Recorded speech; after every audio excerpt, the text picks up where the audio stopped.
सतनाम धन वाहिगुरु साहिब जी। श्लोक महला पहला। सच काल कूड़ वरतिया कल कालख बेताल। बीओ बीज पत लै गए अब क्यों उगवै दाल।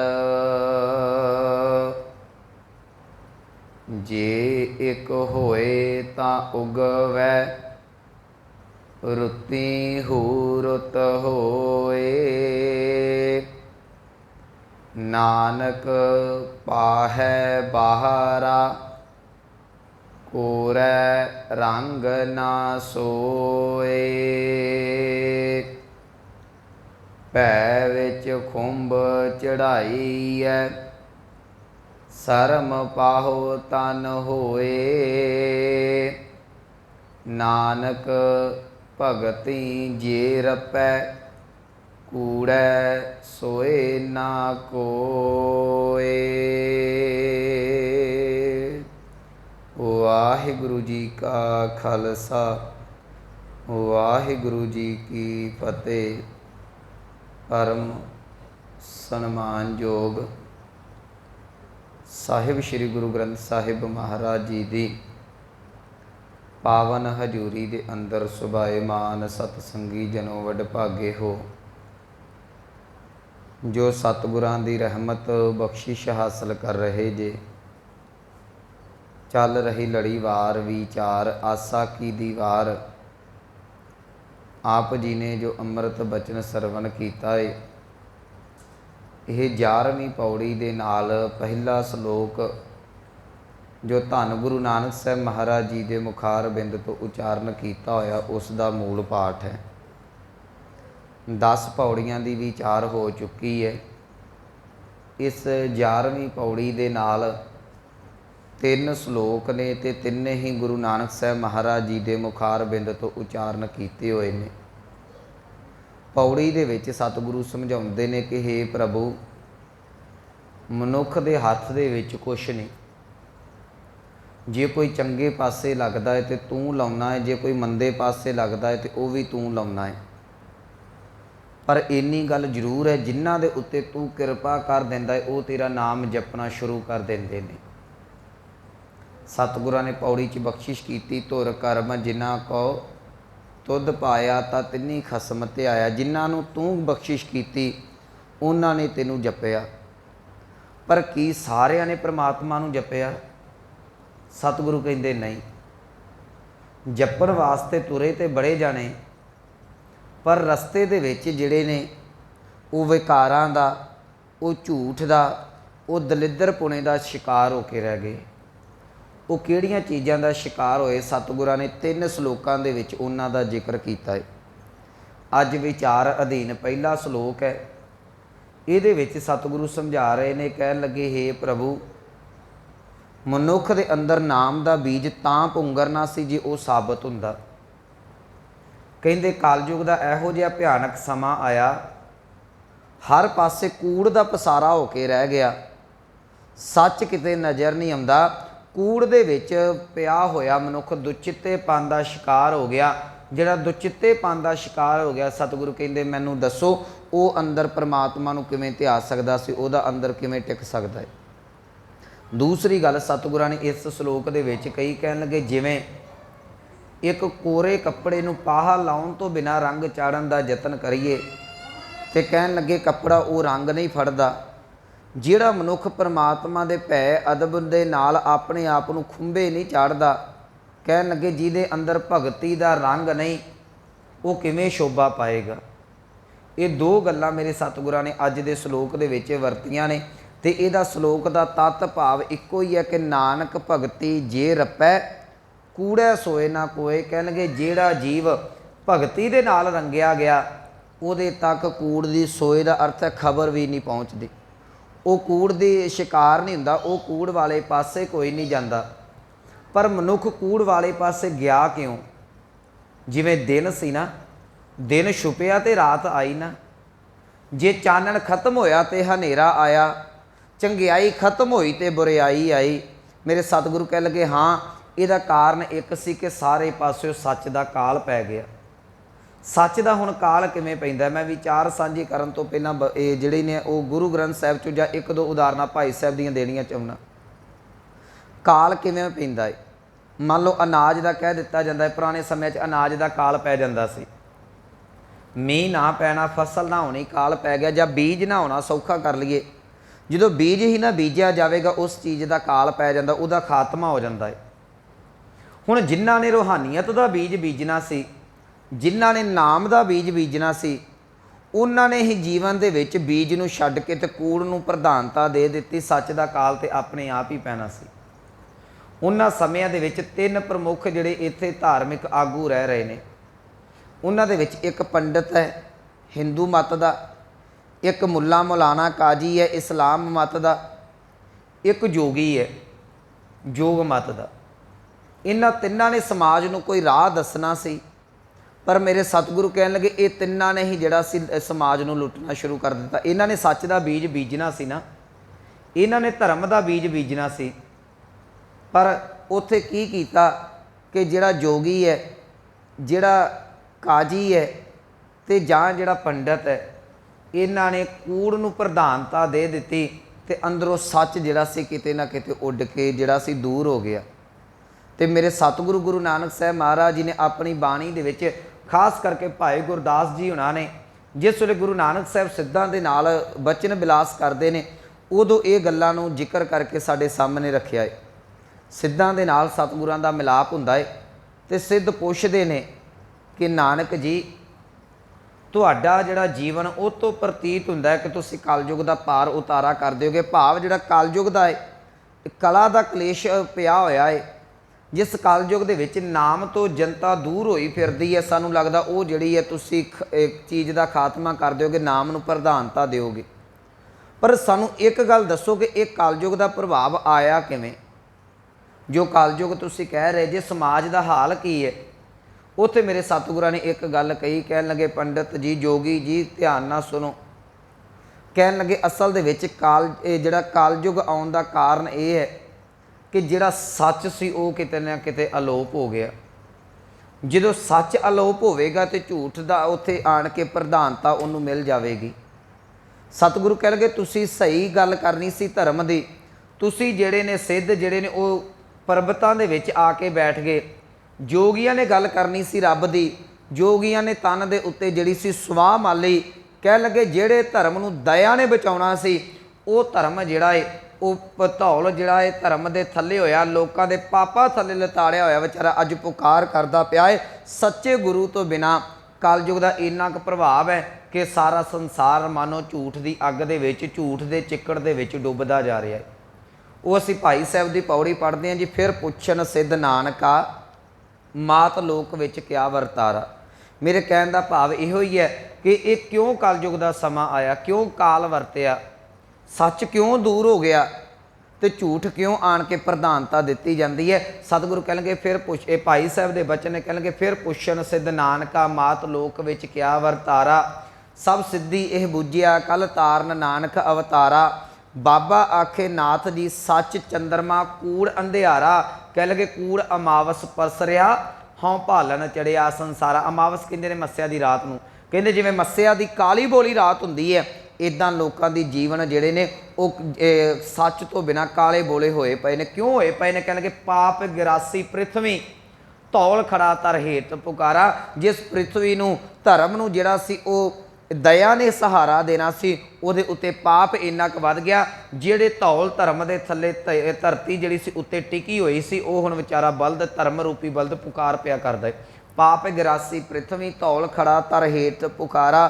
ਕਹਿਣ ਲੱਗੇ ਜੋਗੀ ਇਹ ਸਿੱਧ ਛੱਪ ਬੈਠੇ ਪਰਬਤੀ। ਕਹਿਣ ਲੱਗੇ ਸਿੱਧ ਜੀ ਤੁਸੀਂ ਤੇ ਲੋਕਾਂ ਨੂੰ ਸੱਚ ਦੱਸਣਾ ਸੀ, ਤੁਸੀਂ ਕਾਲ ਮਟਾਉਣਾ ਸੀ ਨਾ, ਤੁਸੀਂ ਸੱਚ ਦਾ ਬੀਜ ਪਾਉਣਾ ਸੀ, ਤੁਸੀਂ ਆਣ ਕੇ ਪਰਬਤਾਂ 'ਚ ਬੈਠ ਗਏ। ਸਿੱਧ ਛੱਪ ਬੈਠੇ ਪਰਬਤੀ ਕੌਣ ਜਗਤਰ ਕੋ ਪਾਰ ਉਤਾਰਾ। ਜੋਗੀ ਗਿਆਨ ਵਿਹੂਣਿਆ निस दिन अंग लगाए ने इशारा। जोगी का अर्थ सी जुड़ना, जोगी ने जुड़न की जुगत दसनी सी, पर उन्हें रब दे नाल की जोड़ना सी, वो तो तन ते सुआह मन लग पिया। जोगी ज्ञान भी होने निस दिन अंग लगाए ने इशारा। बाज गुरु डुब्बा जग सारा। सतगुरु कह लगे सारा संसार जिहड़ा सी सच तो गुरु तो बिना जिहड़ा है वो झूठ के चिक्कड़ दे विच डुबदा जा रहा। वो डुबे कौन कौन डुब्बिया उसका जिक्र अगली पौड़ी दे विच मेरे भाई साहब जी गुरु नानक साहब का सिद्धांत दसदे ने। कह लगे कल आई कुत्ते मोही, कहते कुत्ते मोही लोगों को पै चुकी है। कल आए कुत्ते मोही खाज हुआ मुरदार गुसाई। कह लगे इन्हों का खाना जिहड़ा वो मुरदार हो गया, ना हजम होने वाला, जिहड़ा नहीं खाने वाला वो चीज़ां खांदे पे ने। सच खत्म हो गया। साडे खाण च सच नहीं, साडे पाउण च सच नहीं, सच नहीं साडे बोलन च सच नहीं, साडे वेखण विच सच नहीं, साडे तुरन हथ, साडे लिखण हत्थां पैरां दे विच सच नहीं, जीवन दे विच सच नहीं, तो गुरमुख रूहानीयत दा सच कित्थों लभना सी। भाई साहब कह लगे किसे पासे सच नहीं रहा। ना तुहाडा खाना सच्चा रहा, ना पाउणा सच्चा रहा, ना तुहाडा जीवन सच्चा रहा, ना इंद्रे सच्चे रहे, ते अंदर दी सुचमता कित्थों आउणी सी। कह लगे कल आई कुत्ते मोही खाज हुआ मुरदार गुसाई। राजे पाप कमावदे उल्टी वाड़ खेत को खाई। हुण राजे का काम सी लोगों को सुखी करना, काल ते आपे पैना सी जदों राजे ही लोगों को लुट के खाण लग पे। कल आई कुत्ते मोही खाज हुआ मुरदार गुसाई। राजे पाप कमावदे उल्टी वाड़ खेत को खाई। प्रजा अंधी ज्ञान बिन, लोगों को ज्ञान चाहिदा सी, वो ज्ञान दे नाल जिहड़ा सी अपना जीवन खुशहाल करदे, पर इन्ने क अज्ञानी लोग हो गए, ज्ञान तो बिना अन्ने हो गए। जो किसी ने कहता सिर हिला के सत करके मान लिया। प्रजा अंधी ज्ञान बिन कूड़ को सत, कूड़ का अर्थ है झूठ, को सत का अर्थ है जो नहीं सी सच उन्होंने भी सत करके मान लिया। ये कारण रहा। जे किसी ने कह दिता कि किसी ने एक कोई ऐदा हो गया ऐदा हो गया, जो हिंदू मैथोलॉजी दी साखी ये असीं सच करके मन्नी जा रहे ना अज भी। तुसीं देखो हिंदू इतिहास उन्होंने ताइयों मैथोलॉजी आख्या जाता है, वो सारे का सारा कूड़ के उत्ते आधारित है। ਇਹੋ ਜਿਹੀਆਂ ਸਾਖੀਆਂ ਨੇ ਜਿਹੜੀਆਂ मैं ਤੁਹਾਡੇ ਨਾਲ ਸਾਂਝੀਆਂ नहीं कर सकता। ਧੜ ਬੰਦੇ ਦਾ ਮੂੰਹ ਉੱਤੇ ਹਾਥੀ ਦਾ ਲਾਇਆ ਹੋਇਆ ਹੈ, ਅੱਜ ਦੇ ਸਮੇਂ 'ਚ ਕਿੱਦਾਂ ਸਿੱਧ ਕਰ ਦਿਓਗੇ। ਬਹੁਤ ਸਾਰੀਆਂ ਇਹੋ ਜਿਹੀਆਂ ਚੀਜ਼ਾਂ ਨੇ ਜਿਹੜੇ ਕੂੜ ਦੇ ਸਿਰ ਤੇ ਜਿਹੜੀਆਂ ਨੇ ਪ੍ਰਚਾਰੀਆਂ ਜਾ ਰਹੀਆਂ ਤੇ ਲੋਕ ਉਹਨੂੰ ਸੱਤ ਕਰਕੇ ਮੰਨੀ ਜਾ ਰਹੇ ਨੇ। ਪਰਜਾ ਅੰਧੀ ਗਿਆਨ ਬਿਨ ਕੂੜ ਕਸਤ ਮੁਖੋਂ ਆ ਲਾਈ। ਕਹਿਣਗੇ ਚੇਲੇ ਸਾਜ ਵਜਾਏਂਦੇ ਨੱਚਣ ਗੁਰੂ ਬਹੁ ਵਿਦ ਭਾਈ। ਸੇਵਕ ਬੈਠਣ ਘਰਾਂ ਵਿੱਚ ਗੁਰ ਉੱਠ ਘਰੀ ਤਨਾੜੇ ਜਾਈ। काजी होए रिश्वती, जिन्हों ने सच की गल करनी सी सतगुरु कह लगे उन्होंने झूठ का साथ देना शुरू कर दिता, रिश्वत लेंदे ने। काजी होए रिश्वती वड्डी लैके हक गवाई। इस्तरी पुरख है दाम हित, दाम का अर्थ है पैसे वास्ते भावें थां को थाएं जाई। ना पति दे विच पति व्रता रहा है, ना पत्नी दे विच पत्नी व्रता रही है। पैसे के खातर कोई जिथे मर्जी आई जाए, किसी को कोई लत्थी चढ़ी दी नहीं। सच्ची गल इहो अर्थ बनते हैं जो अज साडे समाज का वरतारा है ना। ना बंदा जनानी नूं पुछदा, ना जनानी बंदे नूं पुछदी पई है। घर दे विच जिहड़ा ये सारा कुछ दुफाड़ होया पिया, केवल ते केवल पैसे नूं प्रधानता दित्ती जा रही। इस्तरी पुरख है दाम हित भावें थां को थां जाई। भाई साहब कह लगे वरत्या पाप सबस जग माही। कहंदे आ कलयुग का समा आ गया, इहदे करके कूड़ आ गया। सच कित्थे लभना सी। मनुख दे अंदरों सच चला गया, सच जिहड़ा सी खत्म हो गया। एक श्लोक मैं गुरु नानक साहब महाराज जी का होर तुहाडे नाल साझा कर देना। सतगुरु कहन लगे सच खत्म होने का कारण पता की है। सतगुरु कहंदे औरत ने घर नूं जिहड़ा सही रस्ते दे उत्ते तोरना सी। याद रखियो आम कहा जाता है कि किसी कामयाब मनुख के मगर औरत का हथ है। औरत के सिर के उत्ते जिहड़ियां तीन पीढ़ियां चलदियां ने, मापियां दी चलदी है, अपनी चलदी है, गां बच्चियां दी भी चलदी है। पर जिहड़ी औरत जिन्हें सलाह देनी, जिन्हें घर नूं चलाउणा है, जे ओहदी माती पुठी हो जाए तो सतगुਰਾਂ ने उत्थे शब्द वरत्या कहते बंदियां दे अगे मत पुठी है, उन्होंने तो शह चाहिए, उन्होंने सीधे रस्ते कित्थों पैना सी। कहन लगे लोगों ने ना इन्हां च शर्म रही, हया रही, नाल सील रही, ना संयम रहा। केवल तो केवल पैसे नूं प्रधानता, कूड़ नूं प्रधानता दे के ना बंदे नूं शर्म है, ना जनानी नूं इन्हां दी ना इज्जत है, ना कोई गल, ना कोई बात है। वो असीं गुरु नानक साहब का बचन पढ़ते हैं। कहन लगे रन्ना होइयां बोधियां। रन्ना का अर्थ है इस्तरी, ये पंजाबी का शब्द है। बोधी का अर्थ है सलाहकार। इस्तरी ने सलाह देनी सी, चंगी सलाह देनी सी।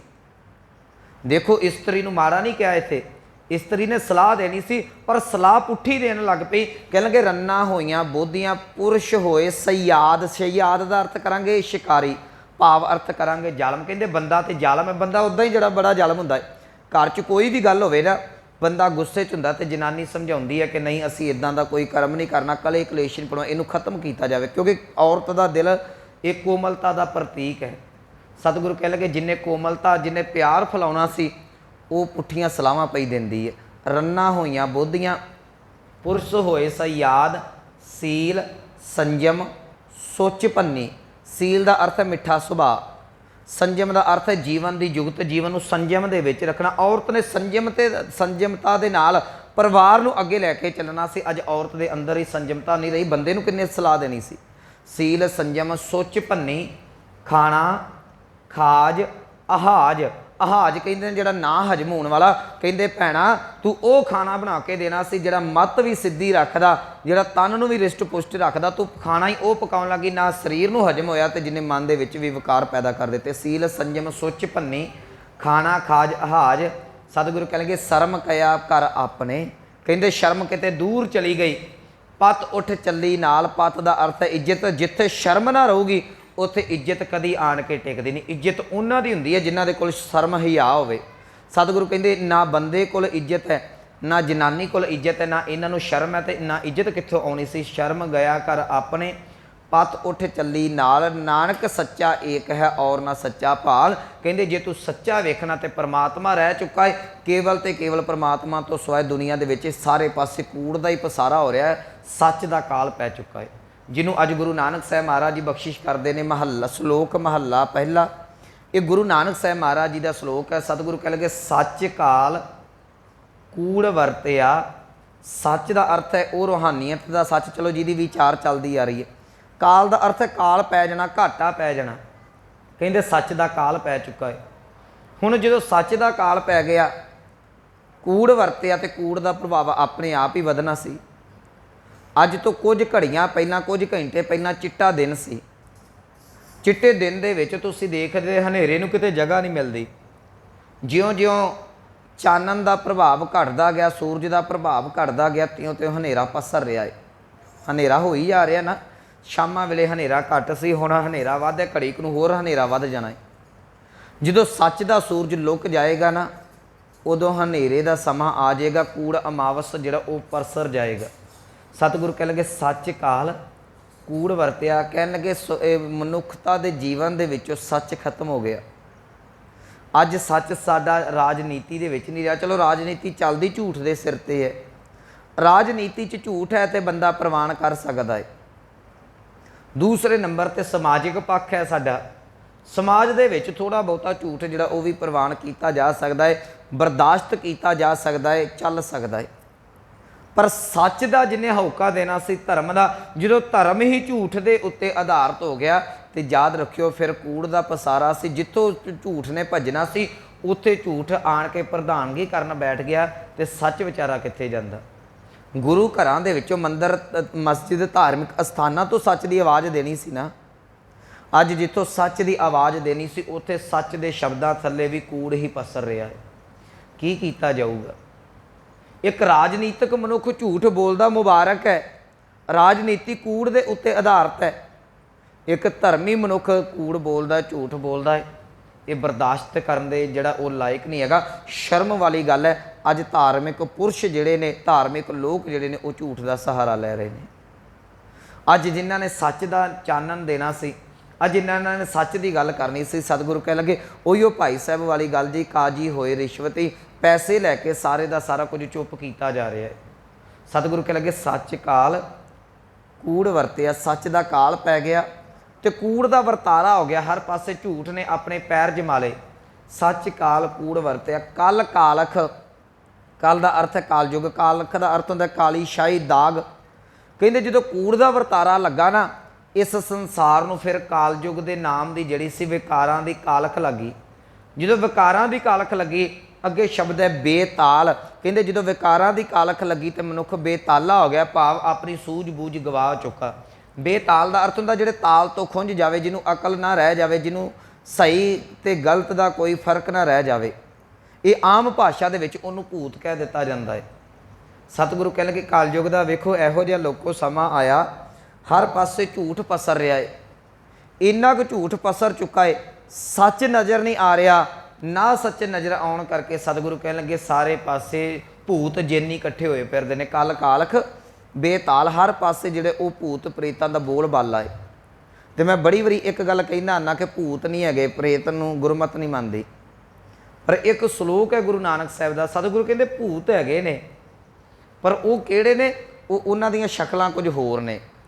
ਸਾਨੂੰ ਜਿਹੜੇ ਭੂਤ ਦਰਸਾਏ ਜਾਂਦੇ ਉਹ ਸਰੀਰ ਤੋਂ ਬਿਨਾਂ ਨੇ ਨਾ, ਡਰਾਉਣੀਆਂ ਚੀਜ਼ਾਂ ਜਿਹੜੀਆਂ ਨੇ ਉਹ ਸੁਣਾਈਆਂ ਜਾਂਦੀਆਂ ਨੇ, ਭੂਤ ਇੱਦਾਂ ਕਰਤੇ ਇੱਦਾਂ ਕਰਤੇ। ਮੇਰੇ ਗੁਰੂ ਨਾਨਕ ਸਾਹਿਬ ਕਹਿੰਦੇ ਭੂਤ ਹੈਗੇ ਨੇ। ਕਹਿੰਦੇ ਕੌਣ ਨੇ ਭੂਤ? ਸਤਿਗੁਰੂ ਕਹਿਣ ਲੱਗੇ ਕਲਯੁਗ ਦੇ ਵਿੱਚ ਜਿਹੜੇ ਮਨੁੱਖ ਪ੍ਰਮਾਤਮਾ ਦਾ ਨਾਮ ਨਹੀਂ ਨਾ ਜਪਦੇ, ਕਹਿੰਦੇ ਉਹ ਸਾਰੇ ਦੇ ਸਾਰੇ ਭੂਤ ਨੇ। ਉਹਨਾਂ ਦੇ ਵਿੱਚ ਸਤਿਗੁਰਾਂ ਨੇ ਉਦਾਹਰਨ ਦਿੱਤੀ, ਕਹਿਣ ਲੱਗੇ ਇੱਕ ਘਰ ਦਾ ਮਨੁੱਖ ਪੁਰਸ਼ ਜਿਹੜਾ ਨਾਮ ਨਹੀਂ ਜਪਦਾ ਉਹ ਵੀ ਭੂਤ ਹੈ। ਕਹਿੰਦਾ ਉਸ ਤੋਂ ਸਤਿਗੁਰੂ ਕਹਿ ਲਗੇ ਉਸ ਤੋਂ ਬਾਅਦ ਜਿਹੜਾ ਪੁੱਤ ਹੈ, ਜਿਹੜੀ ਧੀ ਹੈ, ਬੱਚੇ ਨੇ, ਉਹ ਵੀ ਨਹੀਂ ਨਾਮ ਜਪਦੇ, ਕਹਿੰਦੇ ਉਹ ਵੀ ਭੂਤ ਨਹੀਂ ਤੁਰੇ ਫਿਰਦੇ ਨੇ। ਪੁੱਤ ਵੀ ਭੂਤ ਹੈ, ਜਿੰਨ ਹੈ, ਤੇ ਧੀ ਉਹ ਵੀ ਭੂਤ ਨਹੀਂ ਹੈ। ਤੇ ਸਤਿਗੁਰੂ ਕਹਿਣ ਲੱਗੇ ਜਿਹੜੀ ਜੋਰੂ ਸੀ ਘਰ ਦੀ ਔਰਤ, ਜਿੱਥੋਂ ਪਹਿਲਾਂ ਮੈਂ ਗੱਲ ਸ਼ੁਰੂ ਕੀਤੀ ਸੀ, ਔਰਤ ਨੇ ਸਹੀ ਰਾਹ ਵਿਖਾਉਣਾ ਸੀ। ਜਦੋਂ ਔਰਤ ਹੀ ਟੀਵੀ ਦਾ ਰਿਮੋਟ ਫੜ ਕੇ ਬੈਠ ਗਈ, ਪ੍ਰਮਾਤਮਾ ਦਾ ਨਾਮ ਭੁੱਲ ਕੇ ਬੈਠ ਗਈ, ਸਤਿਗੁਰੂ ਕਹਿਣ ਲੱਗੇ ਇਹ ਭੂਤਾਂ ਦੀ ਸਰਦਾਰ ਵੱਡੀ ਭੂਤ ਨਹੀਂ ਜੇ, ਜਿਨੇ ਕਲਯੁਗ ਦੇ ਵਿੱਚ ਭੂਤ ਲਿਆ ਕੇ ਰੱਖ ਦਿੱਤਾ। ਮੇਰੇ ਕਹਿਣ ਦਾ ਭਾਵ ਸਤਿਗੁਰੂ ਕਹਿੰਦੇ ਨੇ ਜਿੱਥੋਂ ਨਾਮ ਉੱਡ ਜਾਵੇਗਾ ਉੱਥੇ ਜੀਵਨ ਜਿਹੜਾ ਉਹ ਭੂਤਾਂ ਵਾਲਾ ਬਣ ਜਾਵੇਗਾ। ਇੱਥੇ ਅੱਜ ਦੇ ਅਰਥ ਇਹ ਨਾ ਕੱਢ ਲਿਓ ਕਿ ਔਰਤ ਨੂੰ ਨਿੰਦਿਆ ਜਾ ਰਿਹਾ। ਔਰਤ ਦੇ ਸਿਰ ਤੇ ਬਹੁਤ ਵੱਡੀ ਜ਼ਿੰਮੇਵਾਰੀ ਸੀ, ਜਿਹਦੇ ਤੋਂ ਅੱਜ ਔਰਤ ਜਿਹੜੀ ਹੈ ਜ਼ਿੰਮੇਵਾਰੀ ਤੋਂ ਪਰੇ ਹੋ ਰਹੀ ਹੈ। ਆਦਮੀ ਘਰੋਂ ਬਾਹਰ ਨਿਕਲਦਾ, ਸਵੇਰ ਤੋਂ ਲੈ ਕੇ ਰਾਤ ਤੱਕ ਕਮਾਈ ਕਰਕੇ ਲਿਆਉਂਦਾ, ਘਰ ਨੂੰ ਕੌਣ ਸਾਂਭਦਾ ਹੈ? ਔਰਤ ਸਾਂਭਦੀ ਹੈ। ਬੱਚਿਆਂ ਨੂੰ ਔਰਤ ਨੇ ਪਾਲਣਾ ਹੈ। ਪੁੱਤ ਹੋਵੇ ਧੀ ਹੋਵੇ, ਇਹਨੂੰ ਸਿੱਖਿਆ ਮਾਂ ਨੇ ਦੇਣੀ ਹੈ। ਤੇ ਜੇ ਮਾਂ ਹੀ ਕੁਰਾਏ ਪੈ ਜਾਵੇ ਤੇ ਧੀ ਪੁੱਤ ਨੂੰ ਸਿੱਖਿਆ ਕੌਣ ਦੇਵੇਗਾ? ਉਹ ਸਤਿਗੁਰਾਂ ਦਾ ਬਚਨ ਹੈ। ਗੁਰੂ ਨਾਨਕ ਸਾਹਿਬ ਦਾ ਕਹਿ ਲੱਗੇ ਕਲੀ ਅੰਦਰ ਨਾਨਕਾ, ਹੇ ਨਾਨਕ ਕਲਯੁਗ ਦੇ ਅੰਦਰ ਜਿਨ੍ਹਾਂ ਦਾ ਅਵਤਾਰ, ਇੱਥੇ ਪਾਠ ਜਿੰਨਾ ਨਹੀਂ, ਇੱਕ ਜਿੰਨਾ ਪੰਜਾਬੀ ਵਿਆਕਰਨ 'ਚ ਵਰਤਿਆ ਜਾਂਦਾ ਨਾ, ਜਿੰਨਾ ਮਨੁੱਖਾਂ ਦਾ, ਇਹ ਇੱਥੇ ਜਿੰਨ ਭੂਤਾਂ ਦਾ ਗੱਲ ਹੈ। ਇਹਦਾ ਅਰਥ ਕਰਾਂਗੇ ਭੂਤ। ਕਲੀ ਅੰਦਰ ਨਾਨਕਾ ਜਿਨ੍ਹਾਂ ਦਾ ਅਵਤਾਰ, ਕਹਿੰਦੇ ਕਲਯੁਗ ਦੇ ਵਿੱਚ ਹੇ ਨਾਨਕ ਆਹ ਜਿੰਨ ਆਹ ਭੂਤ ਦੇ ਸੁਣਿਓ। ਕੌਣ? ਕਹਿਣਗੇ ਪੁੱਤ ਜਨੂਰਾ, ਧੀ ਜਨੂਰੀ, ਜੋਰੂ ਜਿਨ੍ਹਾਂ ਦਾ ਸਿੱਕਦਾਰ। ਜੋਰੂ ਕਹਿੰਦੇ ਨੇ ਇਸਤਰੀ ਨੂੰ, ਸਿੱਕਦਾਰ ਕਹਿੰਦੇ ਨੇ ਸਰਦਾਰ, ਜਿਹਦੇ ਹੱਥ 'ਚ ਕਮਾਨ ਹੋਵੇ। ਕਹਿੰਦੇ ਜਦੋਂ ਕਲਯੁਗ ਦਾ ਸਮਾਂ ਵਰਤਦਾ ਹੈ, ਪ੍ਰਮਾਤਮਾ ਦਾ ਕੋਈ ਨਾਮ ਭੁੱਲਦਾ ਹੈ, ਜਿਹੜੀ ਔਰਤ ਜਿਹਨੇ ਪ੍ਰਮਾਤਮਾ ਦੇ ਨਾਮ ਦੀ ਪਾ ਜਿਹੜੀ ਬੱਚੇ ਨੂੰ ਦੇਣੀ ਸੀ, ਨਾਮ ਜਿਹੜਾ ਸੀ ਧੀ ਨੂੰ ਸਿਖਾਉਣਾ, ਪੁੱਤ ਨੂੰ ਸਿਖਾਉਣਾ ਸੀ ਨਾਮ ਜਪਣਾ, ਜਦੋਂ ਔਰਤ ਨੇ ਨਾਮ ਨਹੀਂ ਜਪਿਆ, ਸਰਦਾਰ ਹੀ ਜਦੋਂ ਵੱਡਾ ਹੀ ਭੂਤ ਬਣ ਗਿਆ, ਉਹਨੇ ਬੱਚੇ ਵੀ ਉਹਦੇ ਭੂਤ ਤੇ ਭੂਤ ਨਹੀਂ ਸਾਹਮਣੇ ਨਿਕਲ ਆਏ। ਸਤਿਗੁਰੂ ਕਹਿ ਲਗੇ ਕਲੀ ਅੰਦਰ ਨਾਨਕਾ ਜਿਨ੍ਹਾਂ ਦਾ ਅਵਤਾਰ, ਪੁੱਤ ਜਨੂਰਾ, ਧੀ ਜਨੂਰੀ, ਜੋਰੂ ਜਿਨ੍ਹਾਂ ਦਾ ਸਿੱਕਦਾਰ। ਕਹਿੰਦੇ ਜਿਨ੍ਹਾਂ ਦਾ ਔਰਤ, ਜਿਨ੍ਹਾਂ ਦੇ ਇਹ ਆਗੂ ਹੀ ਗਲਤ ਹੋ ਗਿਆ, ਉਹ ਰਸਤੇ ਦੇ ਉੱਤੇ ਪਰਜਾ ਕਿੱਥੋਂ ਜਾਏਗੀ? ਮੈਂ ਇਸ ਕਰਕੇ ਬੇਨਤੀ ਕਰਾਂ ਗੁਰਮੁਖੋ, ਖਾਸ ਕਰਕੇ ਜਿਹੜੀਆਂ ਸਾਡੀਆਂ ਮਾਵਾਂ ਨੇ ਨਾ, ਇਸ ਸਮਾਜ ਨੇ ਔਰਤ ਨੂੰ ਸਤਿਕਾਰ ਨਹੀਂ ਦਿੱਤਾ। ਗੁਰੂ ਅਮਰਦਾਸ ਜੀ ਦੇ ਗੁਰਪੁਰਬ 'ਤੇ ਵੀ ਇਹ ਗੱਲ ਹੋ ਰਹੀ ਸੀ। ਇੱਥੇ ਗੁਰੂ ਅਮਰਦਾਸ ਮਹਾਰਾਜ ਜੀ ਨੇ ਸਤੀ ਪ੍ਰਥਾ ਬੰਦ ਕਰਾਈ। ਗੁਰੂ ਨਾਨਕ ਸਾਹਿਬ ਨੇ ਡੰਕੇ ਦੀ ਚੋਟ 'ਤੇ ਕਿਹਾ ਤੁਸੀਂ ਔਰਤ ਨੂੰ ਕਿਉਂ ਭਾਂਡਦੇ ਜੇ? ਸੋ ਕਿਉ ਮੰਦਾ ਆਖੀਏ ਜਿਤ ਜੰਮੈ ਰਾਜਾਂ। ਇਹਦੇ ਸਿਰ ਤੇ ਬਹੁਤ ਵੱਡੀ ਜ਼ਿੰਮੇਵਾਰੀ ਹੈ। ਇਹੋ ਕਾਰਨ ਹੈ ਕਿ ਸਿੱਖ ਸਮਾਜ ਇਹ ਗੱਲ ਕਹਿੰਦਾ ਕਿ ਔਰਤ ਵੱਧ ਤੋਂ ਵੱਧ ਪੜ੍ਹੀ ਲਿਖੀ ਹੋਣੀ ਚਾਹੀਦੀ ਹੈ। ਮੈਂ ਸਿੱਖ ਸਮਾਜ ਸ਼ਬਦ ਵਰਤਿਆ ਹੈ ਕਿਉਂਕਿ ਗੁਰੂ ਨਾਨਕ ਸਾਹਿਬ ਤੋਂ ਪਹਿਲਾਂ ਇਹ ਔਰਤ ਦੀ ਦੁਰਦਸ਼ਾ ਸੀ, ਬਹੁਤ ਮਾੜੀ ਹਾਲਤ ਸੀ। ਮੁਸਲਮਾਨ ਔਰਤ ਨੂੰ ਪੈਰ ਦੀ ਜੁੱਤੀ ਸਮਝਦੇ ਸਨ, ਹਿੰਦੂਆਂ ਦਾ ਵੀ ਇਹੋ ਹਾਲ ਸੀ। ਔਰਤ ਰੱਬ ਦਾ ਨਾਮ ਨਹੀਂ ਸੀ ਜਪ ਸਕਦੀ, ਔਰਤ ਪੜ੍ਹ ਲਿਖ ਨਹੀਂ ਸੀ ਸਕਦੀ। ਇੱਕ ਗੱਲ ਯਾਦ ਰੱਖਿਓ, ਔਰਤ ਨੂੰ ਤੇ ਸ਼ੂਦਰ ਨੂੰ ਕੋਈ ਨਹੀਂ ਸੀ ਹੱਕ ਪੜ੍ਹਾਈ ਕਰੇ। ਅੱਜ ਤੇ ਸਾਡੀਆਂ ਧੀਆਂ ਭੈਣਾਂ ਚੰਦ ਤੇ ਪਹੁੰਚੀਆਂ ਫਿਰਦੀਆਂ ਨੇ ਪੜ੍ਹਾਈ ਕਰ ਕਰਕੇ। ਸਤਿਗੁਰੂ ਕਹਿੰਦੇ ਪੜ੍ਹਾਓ, ਧੀ ਨੂੰ ਪੜ੍ਹਾਓ, ਰੱਜ ਕੇ ਪੜ੍ਹਾਓ, ਉਹਨੂੰ ਇਹ ਤਾਲੀਮ ਦੇ ਦਿਓ ਕਿ ਉਹ ਪ੍ਰਮਾਤਮਾ ਦੇ ਨਾਮ ਨਾਲ ਜੁੜ ਜੇ। ਕਿਉਂਕਿ ਪੜ੍ਹੀ ਹੋਈ ਧੀ ਕੱਲ੍ਹ ਨੂੰ ਜਦੋਂ ਮਾਂ ਬਣਦੀ ਆਪਣੇ ਬੱਚਿਆਂ ਨੂੰ ਆਪਣੀ ਪੀੜ੍ਹੀ ਤੱਕ ਸਵਾਰ ਦਿੰਦੀ ਹੈ। ਪਰ ਮੈਂ ਬੇਨਤੀ ਕਰਾਂ, ਅੱਜ ਬੱਚੀਆਂ ਸਾਡੀਆਂ ਪੜ੍ਹ ਗਈਆਂ, ਪੜ੍ਹ ਹੀ ਇੰਨਾ ਗਈਆਂ ਕਿ ਉਹਨਾਂ ਦਾ ਜੀਵਨ ਅਸੀਂ ਭੂਤਾਂ ਵਾਲਾ ਬਣ ਕੇ ਰਹਿ ਗਿਆ। ਜਦੋਂ ਅਨਪੜ੍ਹ ਬੀਬੀਆਂ ਸਨ ਉਹਨਾਂ ਦਾ ਵੀ ਹਾਲ ਉਹ ਸੀ। ਅੱਜ ਤੋਂ 100-200 ਸਾਲ ਪਹਿਲਾਂ ਜਿਹੜੀਆਂ ਅੱਜ ਕੁੜੀਆਂ ਪੜ੍ਹ ਲਿਖ ਗਈਆਂ, ਹਾਲ ਉਹਨਾਂ ਦਾ ਵੀ ਉਹ ਰਹਿ ਗਿਆ। ਪਹਿਲੀਆਂ ਵੀ ਜੋ ਕਹਿ ਦਿੱਤਾ ਜੇ ਮੰਨ ਲਿਆ ਜਾਂਦਾ ਸੀ, ਕਦੀ ਰੱਬ ਨਾ ਕਰਨਾ। ਅੱਜ ਵੀ ਜੋ ਕਹਿ ਦਿੱਤਾ ਜਾਂਦਾ, ਫੋਨਾਂ 'ਤੇ ਬੀਬੀਆਂ ਲੱਗੀਆਂ ਰਹਿੰਦੀਆਂ ਨੇ, ਰੱਬ ਅੱਜ ਵੀ ਕੋਈ ਨਹੀਂ ਕਰਦੀ। ਇਸ ਕਰਕੇ ਮੈਂ ਇਹ ਬੇਨਤੀ ਕਰ ਰਿਹਾ ਮਤਾਂ ਬੀਬੀਆਂ ਮੇਰੇ ਦੁਆਲੇ ਹੋਣ ਬਾਅਦ ਦੇ ਵਿੱਚ ਕਿ ਦੇਖੋ ਔਰਤ ਦੇ ਸਿਰ ਤੇ ਬਹੁਤ ਵੱਡੀ ਜ਼ਿੰਮੇਵਾਰੀ ਹੈ। ਔਰਤ ਨੇ ਘਰ ਨੂੰ ਸਾਂਭਣਾ ਹੈ। ਤੇ ਗੁਰੂ ਨਾਨਕ ਸਾਹਿਬ ਕਹਿੰਦੇ ਜੇ ਔਰਤ ਹੀ ਗਲਤ ਰਾਹ 'ਤੇ ਚੱਲਣ ਲੱਗ ਪਈ ਤੇ ਬੱਚੇ ਤੇ ਸਾਰੇ ਆਪ ਹੀ ਭੂਤਨੇ ਵਰਗੇ ਬਣਨੇ ਨੇ। ਸੋ ਇੱਥੇ ਗੁਰੂ ਨਾਨਕ ਸਾਹਿਬ ਕਹਿ ਰਹੇ ਨੇ ਸੱਚ ਦਾ ਕਾਲ ਪੈ ਚੁੱਕਾ ਹੈ। ਸੱਚ ਕਾਲ ਕੂੜ ਵਰਤਿਆ, ਕੂੜ ਦਾ ਪਸਾਰਾ, ਕਲ ਕਾਲਖ ਬੇਤਾਲ। ਤੇ ਕਾਲਯੁਗ ਦੇ ਭਿਆਨਕ ਸਮੇਂ ਦੇ ਵਿੱਚ ਜਿਹੜਾ ਹੈ ਉਹ ਲੋਕ ਬੇਤਾਲੇ ਹੋਏ ਫਿਰਦੇ ਨੇ, ਉਹ ਜੀਵਨ ਦੇ ਸਹੀ ਰਾਹ ਤੋਂ ਖੁੰਝੇ ਫਿਰਦੇ ਨੇ, ਭੂਤਨਿਆਂ ਦੇ ਵਾਂਗ। ਬੇਤਾਲ ਦਾ ਅਰਥ ਕੀਤਾ ਮੈਂ ਭੂਤ, ਜਿਵੇਂ ਇਹ ਕਿਹਾ ਜਾਂਦਾ ਨਾ ਭੂਤ ਭੜਕਦੇ ਫਿਰਦੇ ਨੇ। ਕਹਿੰਦੇ ਇਸੇ ਤਰੀਕੇ ਦੇ ਨਾਲ ਜਿਹੜੇ ਜੀਵ ਆਤਮਾ ਨੇ, ਇਹ ਜਿਹੜੇ ਲੋਕ ਨੇ ਬੇਤਾਲੇ ਹੋਏ ਕੂੜ ਦੇ ਵਿੱਚ ਇੱਧਰ ਉੱਧਰ ਵੱਜਦੇ ਫਿਰਦੇ ਨੇ। ਅੱਗੇ ਸਤਿਗੁਰੂ ਕਹਿ ਲਗੇ ਬੀਓ ਬੀਜ ਪੱਤ ਲੈ ਗਏ। ਬੀਜ ਦਾ ਅਰਥ ਹੈ ਉਹ ਬੀਜ ਜਿਹਨੇ ਉਗਣਾ ਪੁੰਗਰਨਾ। ਬੀਓ ਦਾ ਅਰਥ ਹੈ ਬੀਜਣ ਵਾਲਾ। ਕਹਿੰਦੇ ਜਿਨ੍ਹਾਂ ਨੇ ਨਾਮ ਦਾ ਬੀਜ ਬੀਜਿਆ ਉਹ ਤੇ ਇੱਜ਼ਤ ਦੇ ਨਾਲ ਇੱਥੋਂ ਦੁਨੀਆ ਦੇ ਉੱਤੋਂ ਚਲੇ ਗਏ, ਪ੍ਰਮਾਤਮਾ ਦੇ ਘਰ ਦੇ ਵਿੱਚ ਪਹੁੰਚ ਗਏ। ਬੀਓ ਬੀਜ ਪੱਤ ਲੈ ਗਏ। ਜਿਨ੍ਹਾਂ ਨੇ ਚੰਗਾ ਬੀਜ ਪਾਇਆ, ਜਿਨ੍ਹਾਂ ਨੇ ਨਾਮ ਜਪਿਆ, ਉਹ ਇੱਥੋਂ ਤੁਰ ਪਏ। ਅਬ ਕਿਉਂ ਉਗਵੈ ਦਾਲ। ਕਹਿੰਦੇ ਨਾਮ ਜਪਣ ਵਾਲੇ ਚਲੇ ਗਏ, ਜਿਹੜੇ ਮਗਰ ਲੋਕ ਬਚੇ ਉਹਨਾਂ ਨੇ ਧਰਮ ਦਾ ਬੀਜ ਕੀ ਬੀਜਣਾ ਸੀ ਉਹਨੂੰ ਖਿੰਚੋ ਤਾਣ ਦੇ ਵਿੱਚ ਦੋ ਫਾੜ ਕਰਕੇ ਰੱਖ ਦਿੱਤਾ।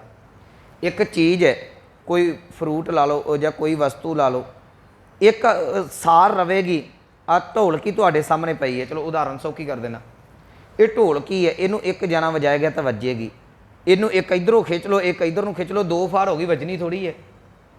ਜਦੋਂ ਪ੍ਰਮਾਤਮਾ ਦਾ ਨਾਮ ਜਪਣ ਵਾਲਾ ਉਹਨੂੰ ਹਿਰਦੇ ਦੀ ਧਰਤੀ ਤੇ ਬੀਜਦਾ ਸੀ, ਉਦੋਂ ਉਗਦਾ ਸੀ। ਅੱਜ ਨਾਮ ਨੂੰ ਜਪਿਆ ਨਹੀਂ ਜਾ ਰਿਹਾ, ਅੱਜ ਖਿੰਚੋ ਦਾਨ ਕੀਤਾ ਜਾ ਰਿਹਾ। ਸਤਿਗੁਰੂ ਕਹਿਣ ਲੱਗੇ ਦਾਲ, ਦਾਲ ਦਾ ਅਰਥ ਹੈ ਦਲੀਆ ਬਣ ਜਾਣਾ, ਦੋ ਫਾੜ ਹੋ ਜਾਣਾ।